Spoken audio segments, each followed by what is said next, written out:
মায়ের ভালোবাসার কাছে হার মানে সব ভয়। এমনই এক হৃদয় ছোঁয়া দৃশ্য নেট দুনিয়া ছড়িয়ে পড়লে আবেগ আপ্লুত হয়ে পড়েন হাজারো মানুষ।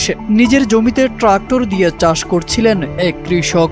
হঠাৎ তার চোখে পড়ে সামনে একটি ছোট্ট পাখি ডানা মেলে দাঁড়িয়ে আছে। ট্রাক্টরের বিকট শব্দ আর বিশাল আকৃতি সত্ত্বেও পাখিটি এক চুলও নড়ছে না, কারণ তার ঠিক নিচে ছিল মাটিতে বানানো ছোট্ট একটি বাসা, যেখানে সযত্নে রাখা ছিল তার ডিমগুলো।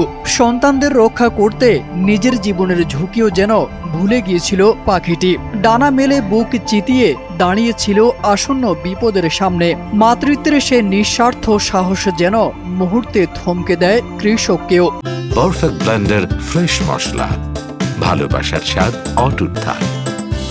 কৃষক সঙ্গে সঙ্গে ট্রাক্টরের গতি কমিয়ে দেন, পেছনের চাষের যন্ত্রটি তুলে নিয়ে অত্যন্ত সতর্কতার সঙ্গে পাশ কাটিয়ে যান, যাতে পাখির বাসা ও ডিমের কোনো ক্ষতি না হয়। একদিকে সন্তানের জন্য মায়ের অকৃত্রিম ভালোবাসা, অন্যদিকে একজন মানুষের সহমর্মিতা। দুয়ের মিলনে সৃষ্টি হয় এক অসাধারণ মুহূর্ত।